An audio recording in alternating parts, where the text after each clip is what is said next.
안녕하세요. 속 시원한 피부솔루션 박혜란 원장입니다. 원장님, 요즘 유튜브에서 세안법 영상 엄청 뜨잖아요. 그래서 오늘 하나 가져왔는데 이거 한번 보시겠어요?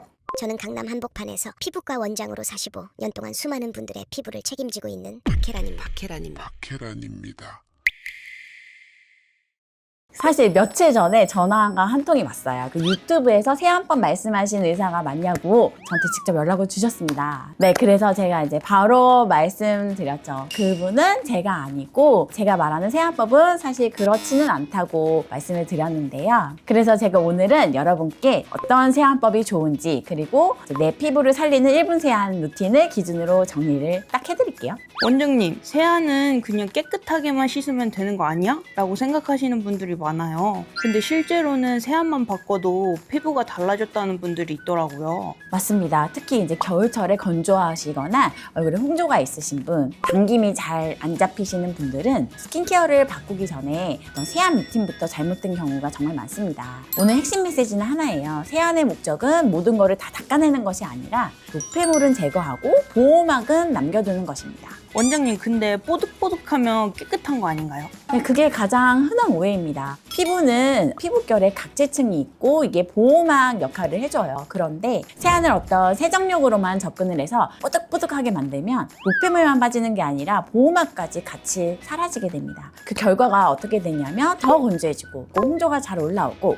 또 좁쌀이나 트러블이 오히려 더 생기게 됩니다. 그럼 오히려 열심히 씻는 게 더 망가지는 길이네요.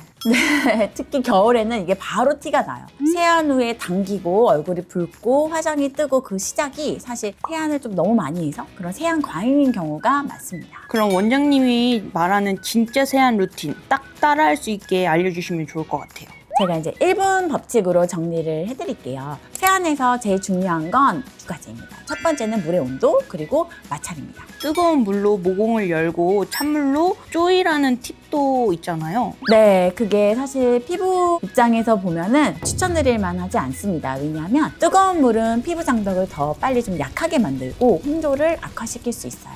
그래서 처음부터 끝까지 체온과 비슷한 미온수 사용하는 게 가장 안전합니다. 세안젤을 얼굴에 올려서 문지르는 시간은 대략 1분이면 충분합니다. 너무 짧으면 노폐물이 남고 너무 길어지면 좀 장벽이 손상될 확률이 올라갑니다. 그리고 사람들이 많이 놓치는 게 헹굼인데요. 세안제 잔여물이 남으면 트러블이 날 수가 있기 때문에 헹굼도 구석구석 1분 정도는 해주시는 게 좋습니다. 다만 여기서도 중요한 건 빡빡 문지르지 않는 것, 물로 끼얹는 느낌으로 살살 하시는 것으로 정리하면 됩니다.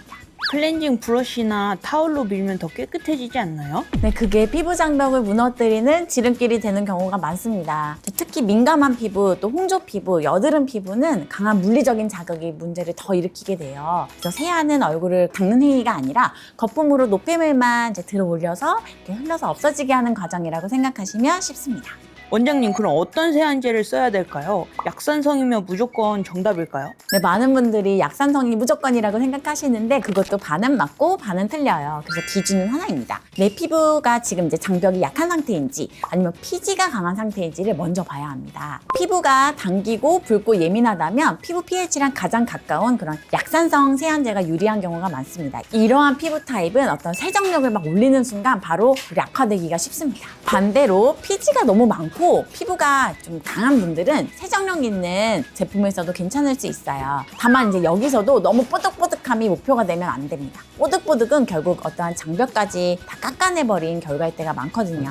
결국 타입 플러스 현재 피부 컨디션이네요. 네, 맞습니다. 같은 지성이라도 요즘 피부가 많이 예민해졌다면 강도를 좀 내려야 합니다. 그럼 아침에는 물세안만 하라는 말도 있잖아요. 저도 그렇거든요. 네, 대부분은 아침에도 가벼운 폼 클렌징이 도움이 되는 경우가 많아요. 이제 밤 사이에 피지나 먼지, 노폐물이 좀 쌓이거든요. 다만 예외가 있습니다. 피부가 염증이 심하거나 장벽이 많이 망가진 상태라면 일시적으로 물세안이 더 나을 수도 있습니다. 이건 어떤 정답이 아니라 컨디션이에요. 그럼 이중 세안은 매일 해야 하는 건가요? 선크림을 좀 두텁게 바른 날, 그리고 메이크업을 진하게 한 날에는 이중 세안이 필요합니다. 1차로 오일로 기름 성분을 좀 녹이고 2차로 폼 클렌징으로 마무리를 해주시는 거예요. 그런데 이중 세안을 습관적으로 매일매일 하시면 또 거기다가 오래오래 문지르시면 그때부터 장벽이 무너질 확률이 올라갑니다. 시청자들이 내가 지금 잘하고 있는지 체크하고 싶을 것 같은데 체크리스트 같이 한번 자가 진단할 수 있게 한번 해주실 수 있나요?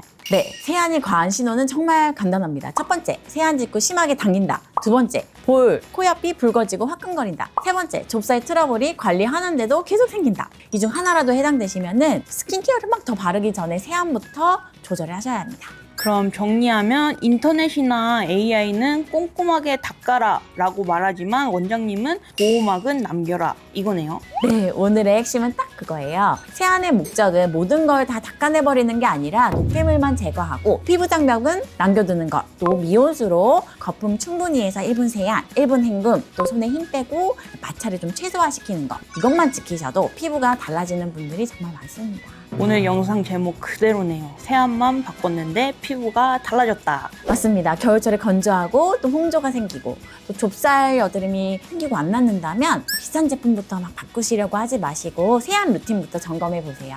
네, 궁금한 게 있으시면 댓글에 내 피부 타입이랑 평소 세안 루틴 적어주시면 어떤 지점을 줄여야 할지 기준으로 정리해 드릴게요. 구독과 알림 설정해 두시면 제가 시술과 홈케어를 현실적으로 나눠서 계속 알려드리겠습니다.